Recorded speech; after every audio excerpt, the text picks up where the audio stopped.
And Nimit Singhal, video open करिए अपनी। Yes, discrimination is an unfair treatment person और a group of person on the basis of prejudice. एक जो prejudice यानी एक जो पहली की हमारी जो इमेज कंसेप्ट है किसी के बारे में, उसके बेसिस पर हम किसी के साथ अनफेयर ट्रीटमेंट करें, ठीक है, अच्छा बिहेव नहीं करें, वो कहलाता है हमारा डिस्क्रिमिनेशन। और आप लोगों को मालूम है कि India is a diverse country. India कैसी कंट्री है? एक डाइवर्स कंट्री है जहाँ पर हर तरह के रिलीजन के लोग रहते हैं, हर तरह की कल्चर कास्ट को सेलिब्रेट करने वाले लोग रहते हैं, है ना। तो वहां पर ये बहुत जरूरी है कि सभी के साथ में इक्वालिटी हो, सभी लोग इक्वल ट्रीट किए जाएं, उनके साथ किसी भी तरह से कोई डिस्क्रिमिनेशन ना की जाए। क्योंकि बेटा अगर हम डिस्क्रिमिनेशन करते हैं तो इससे वो पर्टिकुलर ग्रुप अपने आप को लेफ्टेड फील करेगा। मींस वो ऐसा फील करेगा कि वो उसके साथ में बुरा बिहेव किया जा रहा है, वो इस कंट्री से बिलोंग नहीं करता, ठीक है। तो इस तरह का जो अनइक्वल ट्रीटमेंट उसके साथ किया जाएगा तो वो अपने आप को लेफ्ट आउट बिलोंग करेगा, यानी कि वो सोचेगा ये कंट्री मेरी नहीं है, और वो इस कंट्री में उसके साथ में अच्छा बिहेव नहीं होता। ओके, तो ये बहुत ज़रूरी है कि किसी भी कंट्री के अंदर जितनी भी इनइक्वालिटीज़ है उसके बेसिस पर किसी के साथ भी डिस्क्रिमिनेशन ना किया जाए, इक्वल ट्रीटमेंट सभी के साथ किया जाए। अब मैंने अभी आपको बताया डाइवर्सिटी। डाइवर्सिटी क्या होता है? डाइवर्सिटी मीन्स जब अलग अलग कल्चर के लोग, रिलीजन के लोग, लैंग्वेज के लोग सब एक साथ रहते हैं तो वो डाइवर्सिटी कहलाती है। और हमेशा डाइवर्सिटी कैन कॉज डिस्क्रिमिनेशन। जो डाइवर्सिटी होती है वो हमेशा डिस्क्रिमिनेशन का एक कारण बनती है, ठीक है। मतलब जब हमारे एक देश के अंदर या एक रूम के अंदर ही मान लो अलग अलग तरह के 50 लोग हैं या उससे ज्यादा लोग हैं, तो हम हर किसी को सेटिस्फाई नहीं कर पाएंगे, है ना। तो कहीं ना कहीं उनको लगेगा कि उनके साथ डिस्क्रिमिनेशन हो रहा है। तो कोशिश हमारे कॉन्स्टिट्यूशन के द्वारा यही की गई कि सभी को इक्वल ट्रीट किया जाए और किसी के साथ भी डिस्क्रिमिनेशन ना की जाए।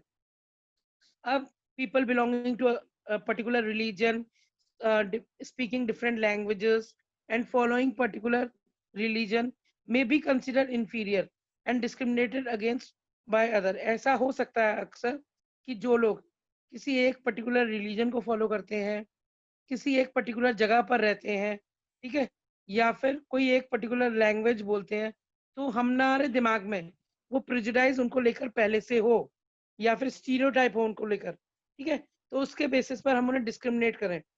जैसे फॉर एग्जांपल हम अगर ले तो मान लीजिए बिहार के पीपल, देश में लोग क्या मानते हैं कि जो बिहार के लोग होते हैं वो गरीब होते हैं, उन वो अनकल्चर्ड है, कल्चर्ड नहीं है, वो वेल एजुकेटेड नहीं होते, ठीक है। अगर कोई टॉप भी करता है मान लो वहाँ पे क्लास के अंदर, तो क्या समझा जाता है कि हो सकता है वो नकल करके उसने टॉप किया हो, है ना। क्यों? क्योंकि ये पहले से लोगों का सोच बन गई है। इट इज अ प्रेजुडाइज, ये लोगों की सोच बन गई है जिसकी वजह से हम उनको ऐसा कंसेप्ट लेके चलते हैं। तो हो सकता है कि उनके साथ डिस्क्रिमिनेशन हो इस बेसिस पर। एंड रिमेंबर बच्चों, याद रखो, कभी भी अगर डिस्क्रिमिनेशन होती है तो उसके वजह से सोशल इवल यानी कम्युनिटी के अंदर डिस्क्रिमिनेशन की वजह से जो हमारी सोसाइटी है वो हैप्पी नहीं रह पाती, सोसाइटी डिवाइड हो जाती है फिर, ठीक है। तो इसीलिए डिस्क्रिमिनेशन को हम एक सोशल ईवल बोलते हैं। सोशल ईवल का मीन्स एक ऐसी कुप्रथा जिसकी वजह से हमारे देश के अंदर अशांति रह सके। ओके, ईवल हमेशा कुप्रथा होती है, तो सोशल मतलब समाज में अशांति रहे। तो वी शुड नॉट डिस्क्रिमिनेट अगे people just because of their background और देयर कास्ट। कभी भी हमें किसी भी व्यक्ति को उसके कास्ट के बेसिस पर या उसके बैकग्राउंड के बेसिस पर उसको डिस्क्रिमिनेट नहीं करना चाहिए। ओके, उनके बीच में भेदभाव नहीं करना चाहिए। And it is good to be careful about how hygiene, but that does not get related to race, caste, religion or complexity of the body। Means हम हमेशा हाइजीन को लेकर अगर सोचते हैं, अपनी साफ सफाई, अपनी स्वच्छता के बारे में, तो ये अच्छी बात है। अगर हम हाइजीन की बात करते हैं तो वो अच्छी बात है, लेकिन किसी व्यक्ति को देखकर हम उसके साथ डिस्क्रिमिनेट करें, कि तुम साफ सुथरा नहीं हो, तुम काले कलर के हो, तुम इस रिलीजन के हो, पर्टिकुलर रिलीजन के हो, तो उसके साथ में भेदभाव किया जाए कि तुम हाइजीन नहीं हो, तुम लोग गंदे रहते हो। इस तरह से अगर हम उसके साथ बात करेंगे तो क्या होगा, वो उसे दुख होगा और वो अपने आप को लेफ्ट आउट फील करेगा। समझ में आ रहा है? जैसे मान लो अगर आपकी क्लास में कोई न्यू स्टूडेंट आए या फिर कोई भी एक स्टूडेंट है जो शांत रहता है, जो थोड़ा डार्क कलर का है, ठीक है, पढ़ने में अच्छा नहीं है और उसके वो नेल्स भी नहीं कट करता अपने प्रॉपर, गन उस अ, एक पर्टिकुलर किसी रिलीजन को बिलोंग करता है या फिर लो कास्ट का है, तो क्या आपको चाहिए कि आप उसके साथ डिस्क्रिमिनेट करो? आप लोग उससे बात नहीं करो, आप उसके साथ खेलो नहीं, आप उसके साथ कुछ भी शेयर ना करो। क्या ये ज़रूरी है आप ऐसा करो उसके साथ? नहीं ना। आपको क्या करना चाहिए उसके साथ? आपको उसके साथ एज़ अ फ्रेंड बिहेव करना चाहिए। आप उसके साथ कैसे बिहेव करोगे? आप अपनी चीज़ें भी उसके साथ शेयर करोगे। उसको अगर हेल्प चाहिए एजुकेशन में, तो आप उसकी मदद भी करोगे, है ना? आप उसको लेफ्ट तो नहीं छोड़ दो, अकेला तो नहीं छोड़ोगे ना? जब अगर आप उसे लेफ्ट छोड़ देते हो, अकेला छोड़ देते हो, तो क्या कर रहे हो आप? आप अपने दोस्तों के बीच में और उसके बीच में डिस्क्रिमिनेशन कर रहे हो, है ना?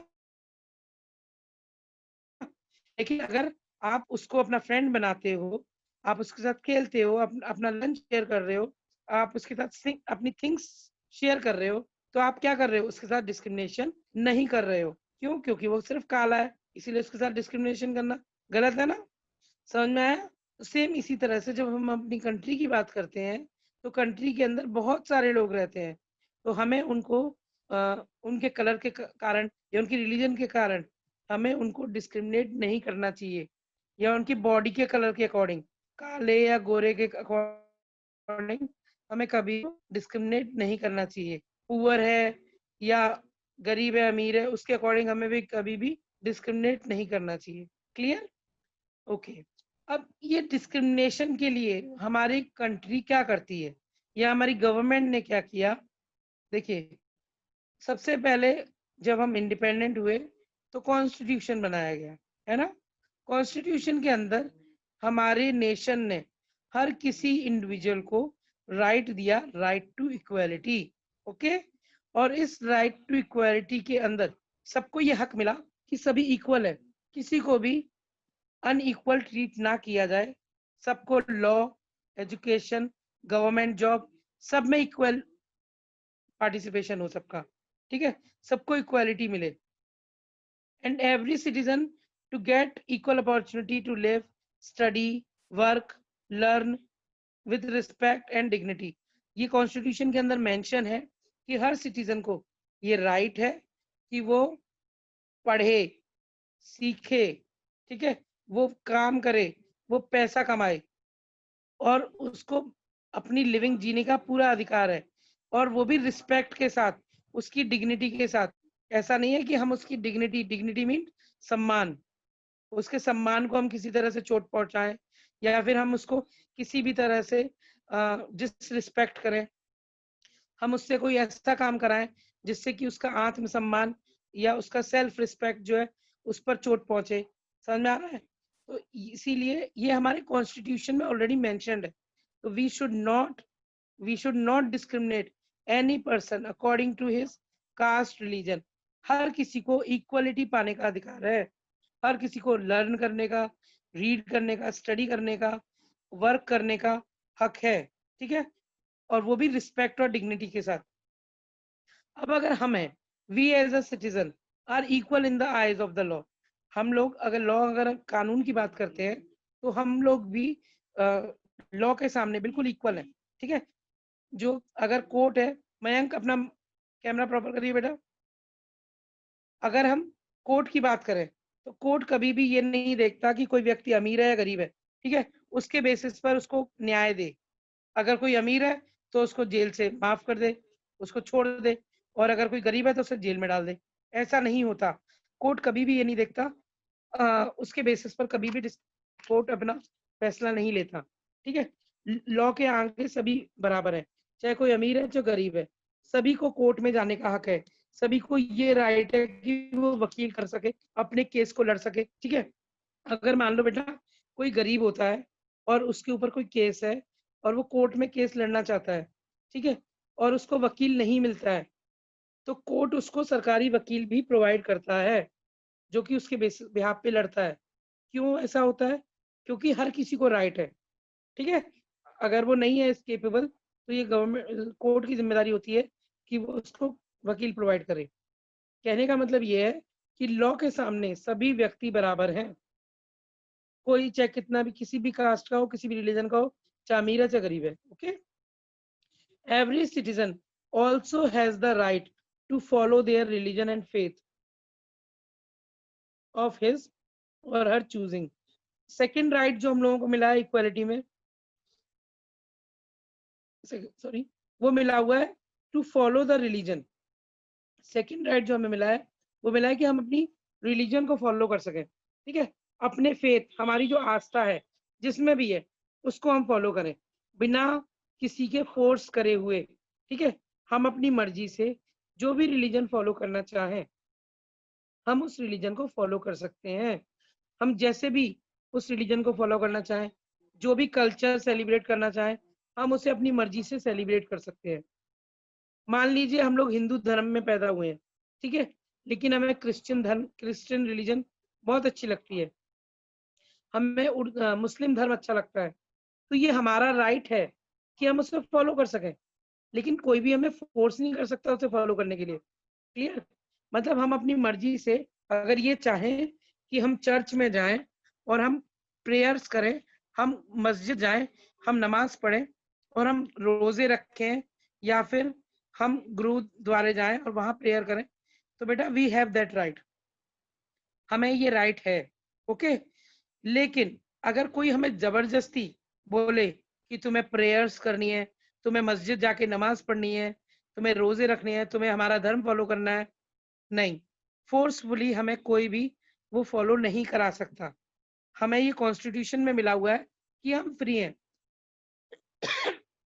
अपनी मर्जी के रिलीजन को फॉलो करने के लिए, ओके? लेकिन कोई भी हमें फोर्स नहीं कर सकता उस चीज के लिए। अगर कोई ऐसा करता है तो इट इज पनिशेबल, उसको सजा मिलेगी, ठीक है? It is punishable to discriminate against a person based on his caste and religion. इसके अलावा किसी भी व्यक्ति को उसकी कास्ट और रिलीजन के बेसिस पर डिस्क्रिमिनेट करना, ये भी एक पनिशेबल ऑफेंस है। इस पर भी उसे सजा मिलती है, ओके? तो किसी भी व्यक्ति को उसकी कास्ट के बेसिस पर या उसकी रिलीजन के बेसिस पर अगर हम उसके साथ में डिस्क्रिमिनेट करते हैं, भेदभाव करते हैं, तो वो एक पनिशेबल ऑफेंस होता है, ठीक है? मतलब उसके लिए हमें सजा मिल सकती है और हम उसके लिए गिल्टी माने जा सकते हैं। हमारा जो कॉन्स्टिट्यूशन है, it allows the people to have freedom to follow a religion of their choice. हमारे कॉन्स्टिट्यूशन ने लोगों को अपने रिलीजन को फॉलो करने की आज़ादी दी है, ठीक है? अपनी मर्जी के रिलीजन को फॉलो करने की आज़ादी दी है। मान लो मैं हिंदू हूँ, लेकिन मैं चाहती हूँ कि मैं मुस्लिम धर्म अपना लूँ और मैं मुस्लिम कल्चर को फॉलो करूँ, तो मेरे को आज़ादी है, मैं कर सकती हूँ ऐसा, मैं अपनी मर्जी से कर सकती हूँ, ओके? लेकिन मुझे कोई फोर्स नहीं कर सकता। मुझे कोई मुस्लिम नेता ये बोले कि आपको मुस्लिम धर्म फॉलो करना है, no, he can't force me, it is my will whether I have to do it और नॉट, ओके? तो कॉन्स्टिट्यूशन ने हमें ये राइट दिया है। हम कोई भी सेलिब्रेट करना चाहें फेस्टिवल्स, हम कर सकते हैं। जैसे अभी ईद आ रही है, तो आप लोग हिंदू हो, तो आप ईद फेस्टिवल सेलिब्रेट ना करो, इसके लिए कोई आपको फोर्स नहीं कर सकता, और ना ही कोई आपको ये बोल सकता है कि आपको वो करना ही करना है, ठीक है? आपकी मर्जी है, आपका मन करे आप ईद मनाओ, आपका मन करे आप दिवाली मनाइए, आप होली मनाइए, जो मन करे आपका। क्रिसमस मनाते हैं हम लोग स्कूल में, सभी फेस्टिवल्स आपको सेलिब्रेट करना सिखाते हैं ना। क्यों सिखाते हैं? क्योंकि हम इंडिया में रहते हैं और इंडिया के अंदर हर रिलीजन को इक्वल इंपॉर्टेंस दी गई है, okay? Even celebrate festival in the manner they wish to. हम जिस तरीके से भी अपने फेस्टिवल्स सेलिब्रेट करना चाहें, उस तरीके से हम अपने फेस्टिवल्स को सेलिब्रेट कर सकते हैं। We can use the language, हम कोई भी लैंग्वेज यूज कर सकते हैं जिस लैंग्वेज को हम यूज करना चाहें, ओके? जिस लैंग्वेज में हम कंफर्टेबल हैं, उस लैंग्वेज को हम यूज कर सकते हैं, okay? No one can compel them to use a particular language. कोई भी हमें कंपेल नहीं कर सकता। कंपेल मीन्स हम पर दबाव नहीं डाल सकता, हमें फोर्स नहीं कर सकता कि हमें एक पर्टिकुलर लैंग्वेज ही यूज करनी है, ओके? जैसे हम भी कभी आपसे बोलते हैं बेटा अगर आपको नहीं आ रहा आप हिंदी में बोलिए, जिस लैंग्वेज में आप कंफर्टेबल हो. If you are comfortable in English then you can speak in English. If you are comfortable in Hindi then you can speak in Hindi. Okay. लेकिन हम स्कूल में आपको इंग्लिश बोलने के लिए बोलते हैं. क्यों बोलते हैं? Because we are trying to improve your English. हम चाहते हैं कि आपकी इंग्लिश इम्प्रूव हो, आपको वो एटमोसफियर मिले, इसलिए. लेकिन अगर आप कहीं जॉब करते हैं या आप किसी और स्टेट में जाते हैं तो वहाँ पे यू हैव फुल राइट्स कि आप जो लैंग्वेज बोलना चाहो, जो आपकी लैंग्वेज है जिसमें आप अच्छे से एक्सप्लेन कर पाओ, वो लैंग्वेज आप बोलें. ओके. एंड इन सब चीजों से ये एंश्योर होता है that people of the country thrive in diversity. Means अगर डाइवर्सिटी है तो कंट्री के अंदर लोग थोड़े झिझकते हैं, लेकिन अगर उनको फ्रीडम्स मिलती हैं तो वो इजीली यहाँ पर जीते हैं. ओके. एक स्टोरी सुनाती हूँ मैं आपको साउथ अफ्रीका की. साउथ अफ्रीका के बारे में सभी ने सुना हुआ है ना? रेज योर हैंड अगर आपने सुना है तो. South Africa is a country. Everybody knows that. Yes, ma'am. बेटा I have said you to raise your hand, Yes, not ma'am. Your. मैंने आपको रेज हैंड करने के लिए बोला था, अनम्यूट करने के लिए नहीं बोला था. बस हैंड डाउन कर लीजिए. ओके. तो जो साउथ अफ्रीका थी, यहाँ पर कई सालों तक वाइट लोगों का रूल था. ठीक है. वाइट मतलब जो गोरे लोग थे. ओके. और जो यहाँ के डार्क कलर के लोग थे, यानी जो काले लोग थे या फिर जो व्हीटिश लोग थे, जो सांवले थे, उन लोगों को एज अ गुलाम रहना पड़ता था. उनको कोई भी राइट्स नहीं थे. देखो इंडिया में क्या था, इंडिया में ब्रिटिश का रूल था, अंग्रेजों का रूल था. हम इंडियंस थे तो हम गुलाम थे. ठीक है.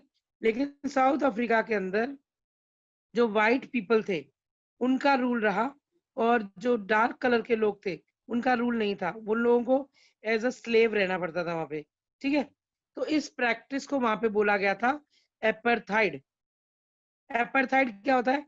एपरथाइड इज अ रेशियल सिग्रेशन. एपरथाइड रंग भेद होता है हिंदी में बोले तो. ठीक है. जिसमें हम कलर के अकॉर्डिंग लोगों के साथ भेदभाव करते हैं. Apartheid was a policy of racial discrimination against the non-whites practiced by the British in South Africa.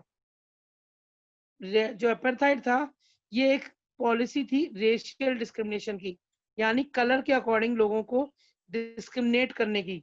तो जो वाइट ब्रिटिश थे, यानी जो गोरे जो ब्रिटिश थे साउथ अफ्रीका के अंदर, वो लोग साउथ अफ्रीका के लोगों को गोरे और कालों के बेसिस पर उनको डिस्क्रिमिनेट करते थे. ठीक है. इस पॉलिसी के तहत जो यहाँ अपार्थाइड पॉलिसी इन्होंने लागू करी थी, उसके तहत क्या था, जो नेटिव्स थे साउथ अफ्रीका के, नेटिव्स मतलब जो साउथ अफ्रीका के रहने वाले थे, ओरिजिनल लोग थे. ठीक है. जो काले थे, जो सफेद नहीं थे, वह डिस्क्रिमिनेटेड अगेंस्ट, उनके साथ भेदभाव किया जाता था. They were not allowed to take part in the government or to use the facilities like public transport, hospitals, restaurants, etc. In black peoples को गवर्नमेंट की किसी भी पॉलिसीज में या गवर्नमेंट के किसी भी हिस्से में पार्टिसिपेट करने का मौका नहीं दिया जाता था. गवर्नमेंट बनाने का इनको मौका नहीं मिलता था. गवर्नमेंट से कोई क्वेश्चन पूछने का इनको मौका नहीं मिलता था. ठीक है. इनको किसी भी तरह से कोई पार्टिसिपेशन नहीं था गवर्नमेंट फॉर्मेशन में, ना ही गवर्नमेंट की जो एक्टिविटीज थी उनके ऊपर क्वेश्चन करने में. ठीक है. इसके अलावा पब्लिक फैसिलिटीज जैसे कि हॉस्पिटल्स हैं, ट्रांसपोर्ट्स हैं, या रेस्टोरेंट्स हैं, पब्लिक टॉयलेट्स हैं, लाइब्रेरीज हैं, वहां पर भी इनको जाने की परमिशन नहीं थी. जैसे हम लोग कहीं भी जाते हैं ना, बस में बैठ जाते हैं, रेलवेज में बैठते हैं, हॉस्पिटल्स में इलाज करा लेते हैं, कोई ये नहीं देखता अमीर है कि गरीब है या किस जाति का है, नहीं देखता ना, या गोरा है या काला है, ऐसा नहीं देखते. लेकिन साउथ अफ्रीका के अंदर जो काले कलर के लोग थे, जो ब्लैक कलर के लोग थे, उन लोगों को ट्रांसपोर्ट, पब्लिक ट्रांसपोर्ट्स में अलाउड नहीं किया जाता था. उनको हॉस्पिटल्स में अलाउ नहीं किया जाता था. उन लोगों को रेस्टोरेंट्स में अलाउ नहीं किया जाता था. जिस रेस्टोरेंट्स में वाइट पीपल बैठते थे, उन रेस्टोरेंट्स में ब्लैक लोगों को अलाउ नहीं किया जाता था. इवन टॉयलेट्स भी अलग थी. ओके. अभी तो जैसे इंडिया के अंदर सुलभ शौचालय होते हैं ना, पब्लिक टॉयलेट जो होती हैं, जब हम कहीं घूमने जाते हैं तो मोस्टली हम यूज करते हैं उन्हें, तो वहां पर सभी लोग जाते हैं, है ना. लेकिन साउथ अफ्रीका में ऐसा नहीं था. वहां पर सभी को अलाउ नहीं किया जाता था. तो वो जो टॉयलेट्स या रेस्टोरेंट्स या हॉस्पिटल्स या होटल्स, ट्रांसपोर्ट फैसिलिटी, ये सब चीजें सिर्फ वाइट लोगों के लिए बनी हुई थी और उन्हीं को अलाउ किया जाता था। कई सालों तक लोगों ने यहाँ पर ये सब झेला। इसके बाद 1990 में नेल्सन मंडेला साउथ अफ्रीका के फर्स्ट प्रेसिडेंट बने, जो कि एक ब्लैक व्यक्ति थे। नेल्सन मंडेला ने साउथ अफ्रीका के अंदर एक बहुत लंबी लड़ाई अपार्थाइड के खिलाफ लड़ी। ओके, नेल्सन मंडेला 29 इयर्स तक जेल में रहे इसी अपार्थाइड का विरोध करते हुए। ठीक है, इन्होंने डिमांड करी कि गवर्नमेंट होनी चाहिए, डेमोक्रेटिक होनी चाहिए कंट्री, और सभी को राइट्स होने चाहिए। तो इसी अपार्थाइड का विरोध करते हुए उनको जेल में डाल दिया गया था। जो ब्रिटिश थे उन्होंने जेल में डाल दिया था। Listen properly. तो उसके बाद 29 इयर्स तक नेल्सन मंडेला जेल में रहे। ओके, और फिर 29 इयर्स के बाद में जब सारे साउथ अफ्रीका के अंदर बहुत ज्यादा इसके खिलाफ आवाज उठाई जाने लगी, तो अफ्रीका के लोग जो ब्रिटिश थी वो दबाव में आई और वो एग्री हुए कि ठीक है, चलिए अब इसको डेमोक्रेटिक कंट्री बना देते हैं और यहाँ पर भी लोगों को हक देते हैं। तो उसके बाद नेल्सन मंडेला को जेल से निकाला गया और फिर यहाँ इलेक्शंस हुए। उसके बाद नेल्सन मंडेला 1990 में फर्स्ट प्रेसिडेंट बने साउथ अफ्रीका के। ठीक है, और उन्होंने फिर वहां पर अफ्रीकन नेशनल कांग्रेस अपनी खुद की एक पार्टी बनाई। क्लियर हो गया? तो इस तरह से आप लोगों को समझ में आया कि किस तरह से जो साउथ अफ्रीका थी वहां पर अपार्थाइड को समाप्त करके वहां पर पार्लियामेंट्री फॉर्म ऑफ गवर्नमेंट रखा गया। ओके, नेक्स्ट टॉपिक आपका आता है द कॉन्स्टिट्यूशन एंड इक्वालिटी। अभी भी हमने आपको बताया था कि कॉन्स्टिट्यूशन ने सबको इक्वालिटी दी है। ओके, तो जब हमारा कॉन्स्टिट्यूशन बना उससे पहले ब्रिटिशर्स का रूल था इंडिया में, और हमारी एक बहुत लंबी स्ट्रगल ब्रिटिशर्स के खिलाफ रही। ये उन लोगों ने मोस्टली लड़ी ये स्ट्रगल जिनको ब्रिटिशर्स के द्वारा जिनके सेक्शंस, जो सोसाइटी के अंदर जो सेक्शंस थे, उनको प्रिविलेजेस नहीं मिलती थी, जैसे अनटचेबल्स, यानी जो नीची कास्ट के लोग थे हमारे यहाँ पर। ठीक है, उन लोगों ने बहुत स्ट्रगल लड़ी क्योंकि वो चाहते थे कि उनका स्टैंडर्ड बढ़े, सोसाइटी में उनका जो स्टैंडर्ड है वो बढ़े, उनको भी एजुकेशन के राइट्स मिले, उनको भी जॉब मिले। ठीक है, तो हम लोगों ने भी एक लंबी लड़ाई लड़ी जिसमें कि हमने राइट्स के लिए फाइट करी। So people fought not only against British but also aimed to establish a country based on equality for all। जब हम इंडिपेंडेंट हुए तो हमने सिर्फ ब्रिटिशर्स के खिलाफ लड़ाई नहीं लड़ी, हमने ये चाहा कि हम एक ऐसी कंट्री बनाए जिसमें कि इक्वालिटी हो सभी के लिए। ठीक है, equality was perceived for the lower caste, the women and agriculturists, the tribals, and all those who faced inequalities for long times। बहुत ज्यादा डिमांड थी इक्वालिटी की उन लोगों के द्वारा जो कि एक लंबे समय से इनइक्वालिटीज को झेलते चले आ रहे थे, जैसे कि लोअर कास्ट के लोग, womens, agriculturist, tribals. Tribals means आदिवासी जो जंगलों में रहा करते थे। ठीक है, और वो सभी लोग जो कि किसी ना किसी तरीके से इनइक्वालिटीज को झेल रहे थे। लोअर कास्ट के लोगों के साथ देखिए, आपको मालूम है जो ब्राह्मण्स थे वो टॉप पे थे और लोअर कास्ट के लोग सबसे नीचे थे। ठीक है, तो उन्हें बहुत ही बुरी तरीके से ट्रीट किया जाता था। इसके बाद जो ट्राइबल्स थे, ट्राइबल्स मतलब आदिवासी, ट्राइबल्स ने भी इनइक्वालिटीज के खिलाफ लड़ाई लड़ी। क्यों? क्योंकि ट्राइबल्स से उनकी जमीन छीन गई थी। जब ब्रिटिश इंडिया में आए थे तो उन्होंने यहाँ पर जो फॉरेस्ट थे उनको क्लियर करवाया, उनको रिजर्व कर दिया था, तो जिसकी वजह से ट्राइबल्स को अपनी जगह छोड़ के जानी पड़ी। ठीक है, तो ट्राइबल्स भी चाहते थे कि उनको इक्वालिटी मिले सोसाइटी के अंदर और उनको उनकी जमीन मिले।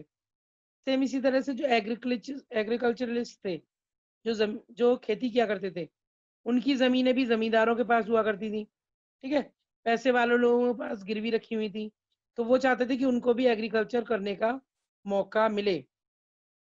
तो इसके लिए क्या किया गया, 26 जनवरी 1950 को हमारा कॉन्स्टिट्यूशन लागू किया गया।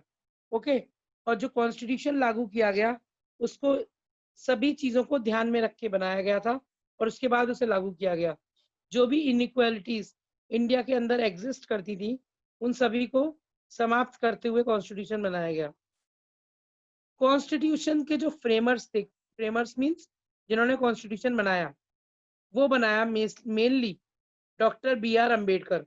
ठीक है, डॉक्टर बी आर अम्बेडकर और उनके साथ में कुछ ग्रुप ऑफ पीपल थे जो कि एक कमेटी थी।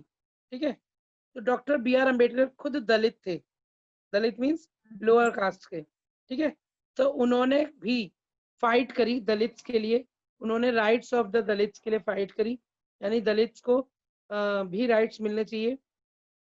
accepted the diversity in India and sought to provide equal rights and opportunities to all people। उन्होंने जितनी भी डाइवर्सिटीज थी कंट्री के अंदर उन सभी को उन्होंने देखा और उन सभी को एक साथ लेकर वो चले। इसके अलावा इंडिया की डाइवर्सिटी को एक्सेप्ट करते हुए उन्होंने सभी को इक्वल राइट्स और अपॉर्चुनिटीज प्रोवाइड कराई। ठीक है, और सभी लोगों को people were allowed to follow their religion as they wished. लोगों को ये अलाउ किया गया कॉन्स्टिट्यूशन के अंदर कि वो अपने रिलीजन्स को फॉलो कर सकते हैं जैसा भी वो चाहे।